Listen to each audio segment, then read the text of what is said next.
What would you do if your own family stranded you miles from civilization and called it a joke? What if the people who claimed to love you abandoned you in the wilderness just to watch you squirm, and then rewrote the story to make you look unstable?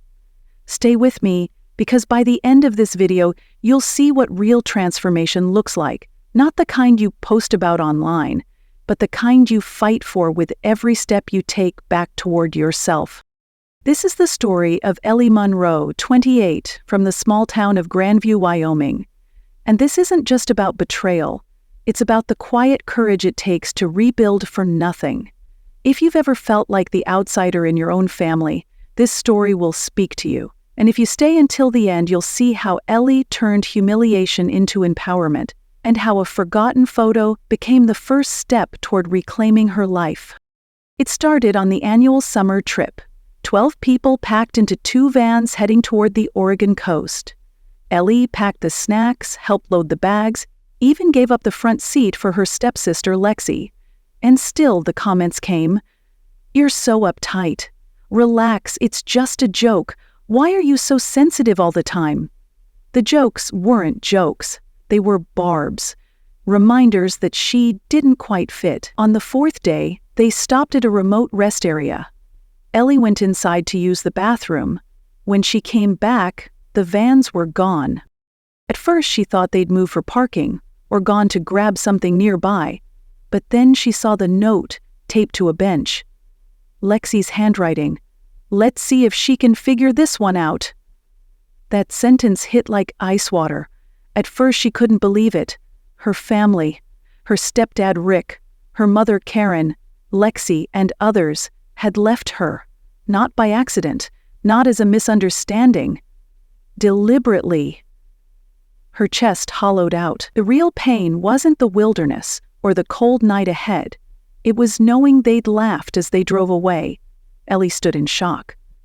But this wasn't the beginning. This was the breaking point. Back in Grandview, life had already been a quiet kind of hell. Ellie worked at a local pharmacy, handing out prescriptions to people who barely saw her. Her home life was worse. She lived with Karen, Rick, and Lexi, the golden child.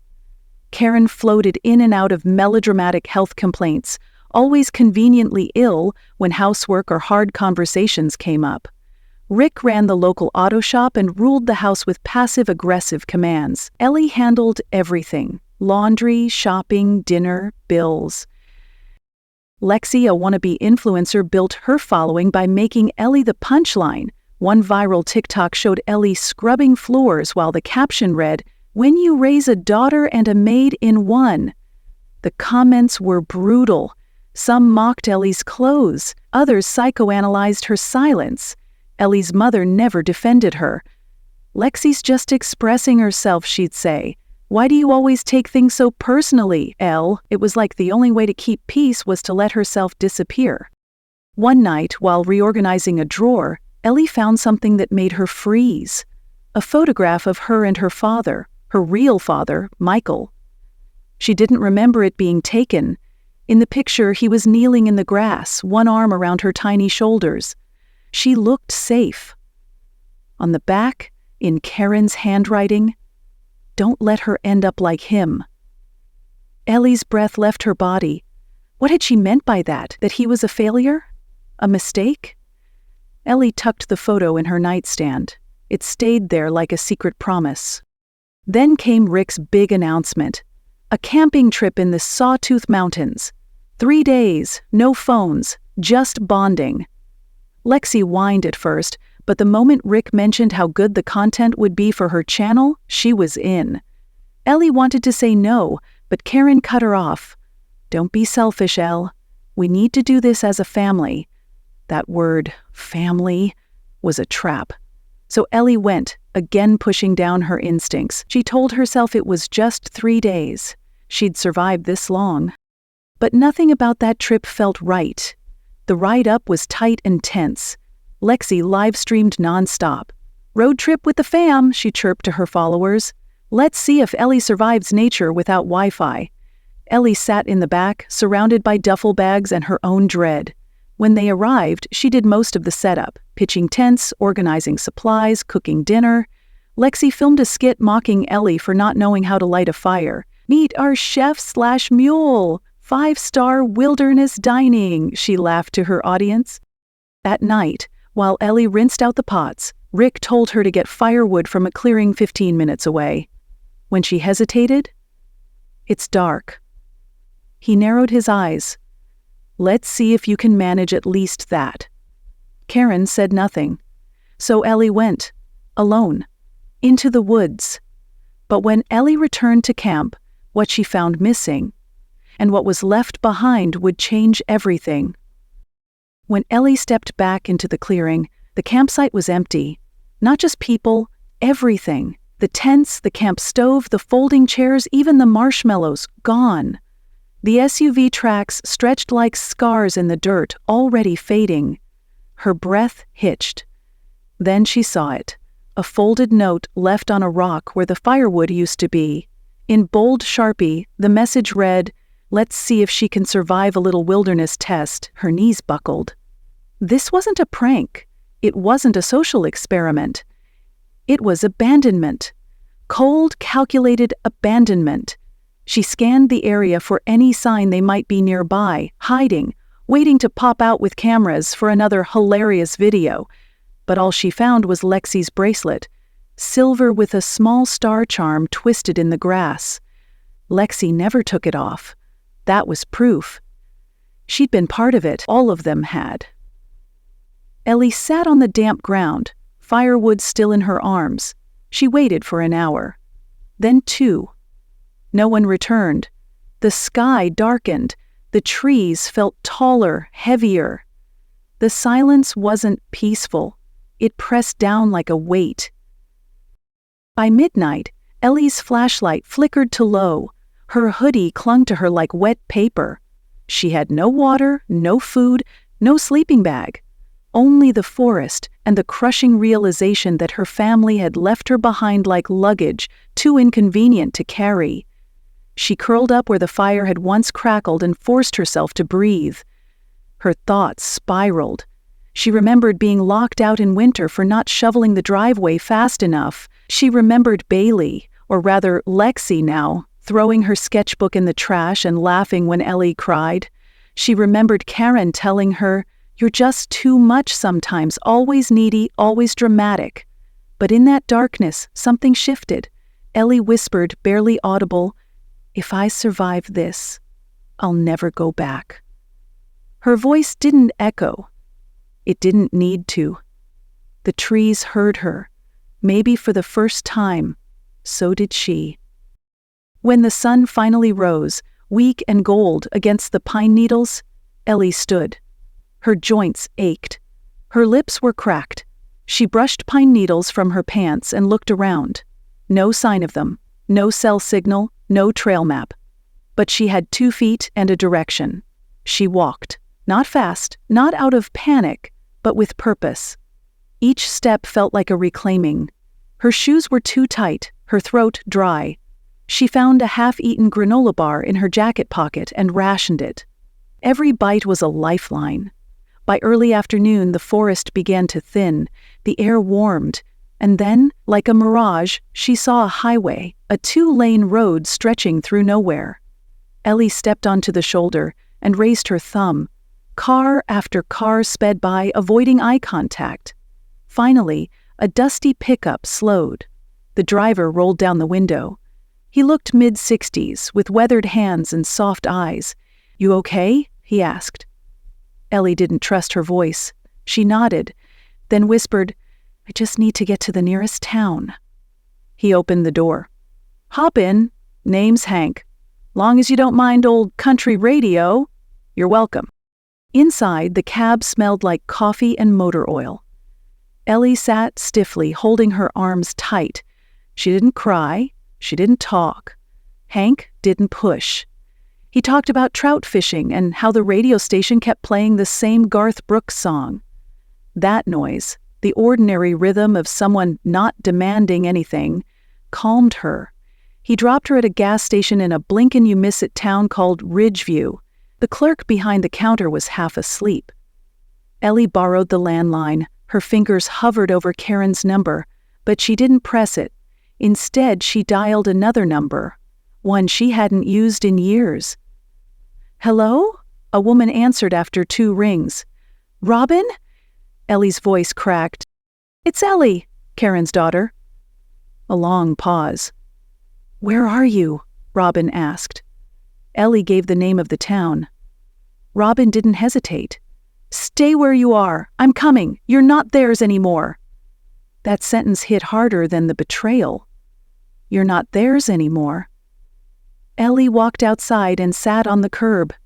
The air smelled like oil and wildflowers. Inside, the gas station's TV played a local news segment. The captions read, "Local woman missing in Sawtooth Mountains. Stepdad says mental health a concern." Ellie's stomach dropped. They were already rewriting the story. She wasn't abandoned. She was unstable, dangerous, lost, and just like that, her pain became their excuse. A group of teens entered the station, sweaty and laughing. One of them, a boy in a backwards cap, looked at Ellie and froze. "Wait," he said. "Are you that sad sister from TikTok?" Ellie looked up, met his gaze, and smiled. "Not anymore." The boy blinked, confused, then moved on. Ellie didn't explain. She didn't owe anyone that.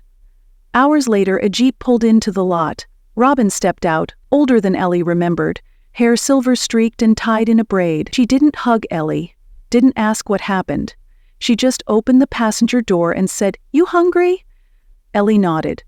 As they drove toward Bend, Oregon, the pine trees leaned in like witnesses. Robin didn't fill the silence. Ellie was grateful. Somewhere outside Prineville, Ellie finally exhaled. She wasn't healed, but she was safe, and for now, that was enough. But what Ellie found in the attic of Robin's house would unravel a deeper truth, one that proved her past had been altered long before the woods. Ellie stayed in Robin's small house tucked behind the edge of Deschutes National Forest. The cabin creaked with age, and the walls leaned just slightly, but it was warm, and it was hers for now. Robin called it the recovery zone, a place she let lost women land when the world spat them out. It smelled like cedar and old books. Ellie slept on a pull-out couch, under a quilt that had probably been stitched before she was born. No one knocked on her door at midnight. No one barked orders. The silence wrapped around her like a balm. Every morning, Robin made a pot of dark coffee, always leaving a mug on the table for Ellie whether she came down or not. There were no questions, just space. A week in, Robin asked her to go up to the attic and pull down a box of holiday decorations. Ellie climbed the creaky ladder and found herself among dusty trunks and forgotten photo frames. In the back corner, behind a half-deflated snowman and a broken lamp, was a box labeled "L. Monroe Returned." Curious, Ellie opened it.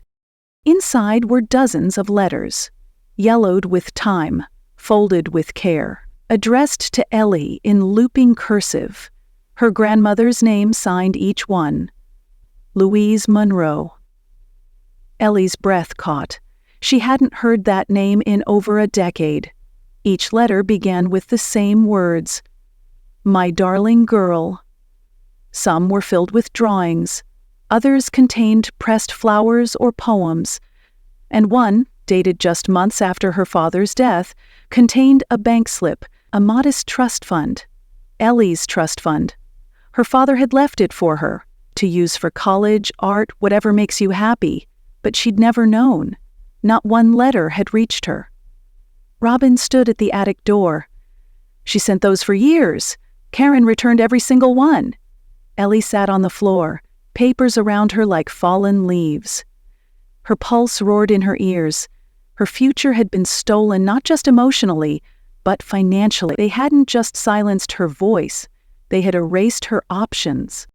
Later that night, Ellie sat by Robin's wood stove, one letter in her lap. "She wanted me to go to art school," Ellie whispered. "Karen said there was no money, that I should be realistic." Robin didn't respond. She just poured Ellie a mug of tea and handed her a sketch pad. "Draw it. Whatever it is you're feeling, let it out." Ellie hadn't drawn in 10 years, not since Lexi mocked her in front of the whole class, by tearing her sketchbook in half, but her fingers remembered. That night, she sketched a memory of her father, seated on the grass, smiling, paintbrush in hand. Her lines were shaky, but her heart was steady. The next morning, she taped it to the wall, not hidden, not ashamed. That same week, Robin slid a piece of paper across the breakfast table, a list of local businesses hiring part-time. Ellie chose the co-op store in town. She stocked shelves, bagged groceries, and eventually worked the register. People didn't know her. They didn't know her past. They just smiled, paid, and left. It was refreshing.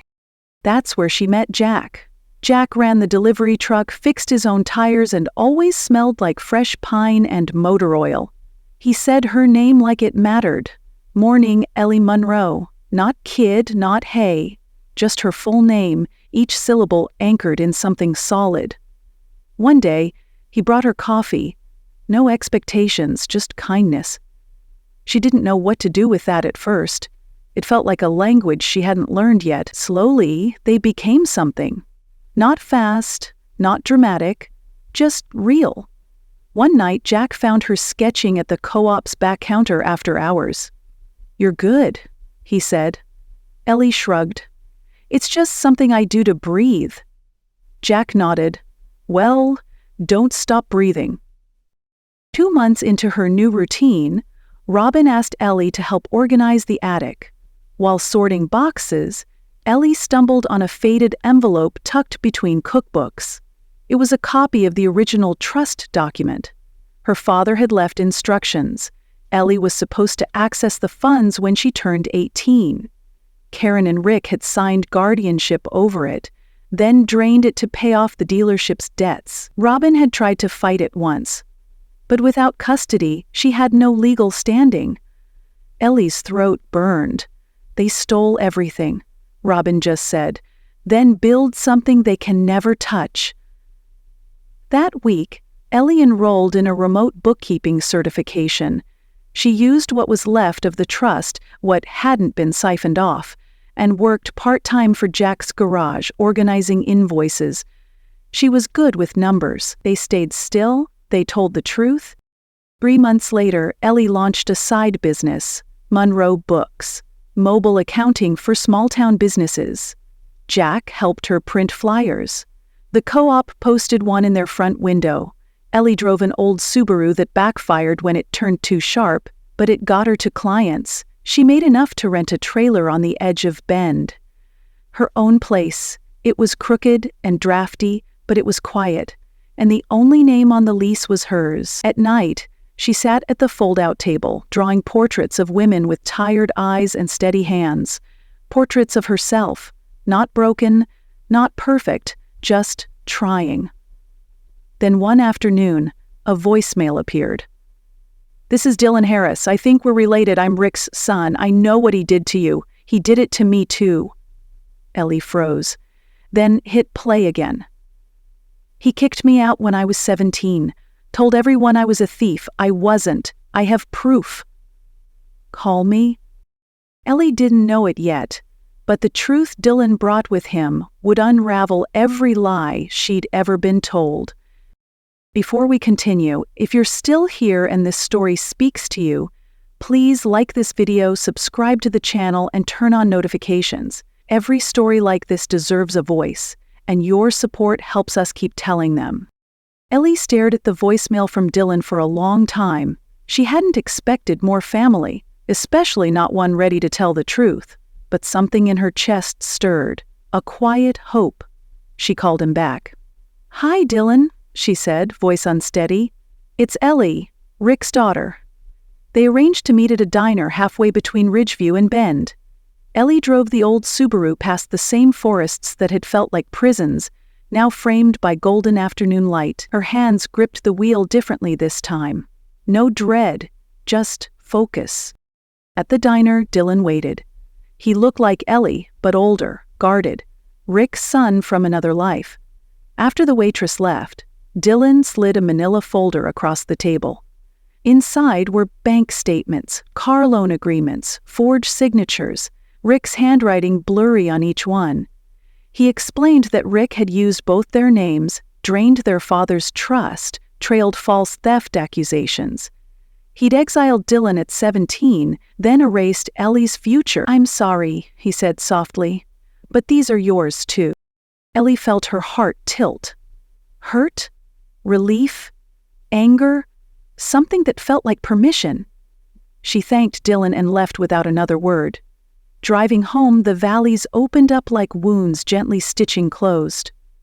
That night at Robin's, she laid the folder on the kitchen table. "So it wasn't just me?" she whispered. Robin nodded. In the following weeks, Ellie organized everything: files, dates, amounts, signatures. She knew what she was holding: her father's legacy, stolen by people who claimed to love her. She didn't want to be cruel. She wanted justice. She called a meeting at a small community legal aid office. Dylan came too. They presented the file to an attorney, Tricia Hammond, specializing in family trust disputes. Tricia listened, leaned back, then said, "You have a strong case. We can file for restitution and reclaim control. But you'll need to be ready for what this brings." Ellie nodded, steady. "I am." While the legal wheels spun, her life kept growing. Monroe Books signed its first full-time client, a local craft brewery needing monthly accounting help. She and Jack celebrated over beers in the co-op parking lot. Her studio trailer filled with art supplies, invoices, tax forms, both worlds humming together. One afternoon, her phone lit up with a local newspaper notification. Small Business Spotlight, Monroe Books helps bend businesses thrive. She opened the article. There she was, smiling beside a spreadsheet, under the headline, "From Wilderness Betrayal to Business Leader." Her breath caught. This was her story. No manipulation, no pity, just resilience. She shared the article on her private account, a quiet flag to her own momentum. The court date arrived. Ellie and Dylan sat together in a modest room. Rick didn't come at first. When he finally entered, his face was tight. Marcia followed later, tears in her eyes. Lexi didn't come. No one did. Ellie felt calm. This time, she didn't fold. She didn't beg for acceptance. She just listened as Tricia laid out each offense: forgery, emotional abandonment. Rick's defense was expected. "I thought I was doing right," he said, "trying to keep family together." Tricia shut it down. "Mr. Monroe, family isn't defined by what you take, it's defined by what you give, and you gave betrayal." The judge ruled in Ellie and Dylan's favor: repayment plans for the remaining trust funds, legal control of Monroe Books' name trademark for Ellie, and an order requiring Rick and Marcia to cease any financial claims. Lexi came to observe but left early. No one else came. Outside the courthouse, Ellie exhaled. Dylan hugged her. "Thank you." She nodded. It felt like reclamation, small and monumental at once. That evening, she invited her closest friends and Jack over to her trailer. Packed in tight, they toasted with sparkling cider. She didn't speak much. It didn't need words. Her quiet presence said enough. She belonged here. A few days later, a small UPS box arrived. No sender. Inside was her old sketchbook, the one Lexi had destroyed in high school. The pages were warped, some blanked, but someone had carefully restored the cover, taped it, and tied it with a ribbon. There was a note: "For the girl who kept drawing." Ellie traced the marks and whispered, "Thank you." She didn't know who it was from. Maybe Dylan, maybe a secret friend, but she didn't need to. Now that Ellie has everything she needs to walk away, a final confrontation looms. One ultimatum that could set her free or pull her back in. A few weeks passed. Ellie was on a supply run when her phone buzzed with a message from an unknown number. "Bailey's in trouble. Please call." She didn't respond at first. She finished her errands, made dinner, then reread the message under the porch light. It wasn't signed, but she recognized the tone. Marcia.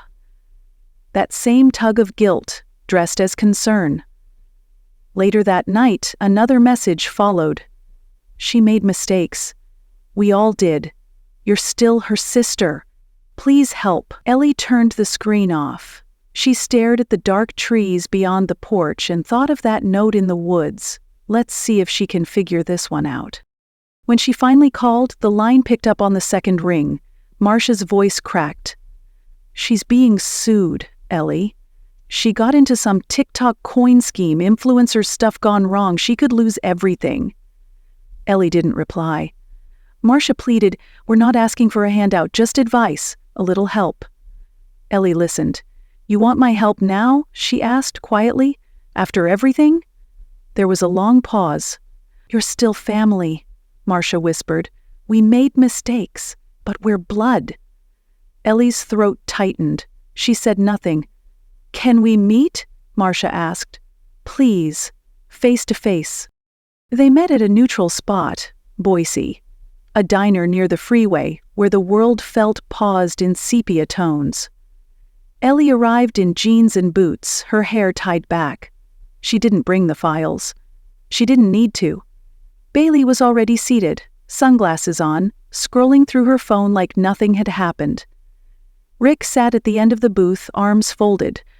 Marcia looked smaller, like she'd collapsed in on herself. Thank you for coming, she said. Ellie sat. You have 5 minutes. Rick cut to it. We need $25,000, 0 cents. Bailey's account is frozen. We could lose the house. Ellie stared at him. You mean the house bought with my trust money? Bailey pulled off her glasses, eyes flashing. God, Ellie, it was years ago. Why can't you just get over it? We're in crisis. Ellie leaned back. You left me in the woods, and now you want me to save you? Bailey rolled her eyes. You're so dramatic. Marcia tried to intervene. Sweetheart, we were trying to teach you resilience. We didn't know it would go that far. Ellie looked each of them in the eye. No, you thought it was funny. You thought I'd come crawling back. Instead, I built a life. Then she opened her bag and slid a small envelope across the table. Rick opened it, confused. Inside was a check for $18.75. Bus fare, Ellie said calmly. That's what I spent getting out of the woods. That's the only thing I owe you. Rick's face darkened. You think you're better than us now? Ellie stood. No, I think I survived you. That's not the same thing. She turned and walked out, not rushing, not breaking. Outside, the air felt electric, like the first breath after a long swim. Jack waited by the truck. He opened the passenger door and said, You good? Ellie nodded. I'm finally done. They drove back through the Idaho border, mountains stretching like old sentinels. That night, Ellie lit a fire in Robin's backyard. She held the last letter Bailey had sent, guilt-ridden but empty, and fed it to the flames. As it curled into ash, she whispered, Some bridges are meant to burn. The next morning, Ellie packed up the final boxes from her trailer. With help from Robin and Jack, she moved into a cottage outside town. Small, sunlit, with a garden and a creaky porch swing. She turned the garage into a studio. She hung her drawings along the walls, portraits of quiet strength, of rising from ashes. Her business grew. Monroe Books signed clients from 3 counties. The scholarship she founded, the Harper Fund, launched with its first recipient, a 17-year-old named Marcy who wanted to study auto mechanics and escape a toxic home. At the launch event, Ellie gave a short speech. This isn't about revenge, she said. It's about rewriting stories, so no one gets left behind again. The crowd clapped. Robin dabbed her eyes. Jack handed her a cupcake with a sparkler in it. Life was full of second chances. The final step came quietly. Ellie received an email from a local art gallery. We'd love to feature your work, opening next month. She submitted 5 pieces. Her father's portrait, a drawing of the Sawtooth Mountains, a sketch of Jack under the hood of his truck, and one final piece. A woman standing in a clearing surrounded by pine trees, holding a flashlight. She titled it, "The One Who Kept Walking." Ellie Monroe, once abandoned and forgotten, rebuilt her life from the ashes of betrayal. Left behind by the people she called family, she found strength in the wild, kindness from strangers, and power in her truth. Through art, accounting, and resilience, she reclaimed her future, helped others rise, and finally burned the bridge to her past without regret. Her story isn't about being a victim, it's about becoming her own hero. If you were Ellie, would you have helped your family when they came crawling back? Closed the door for good, like she did? Tell us in the comments. We'd love to hear your story too.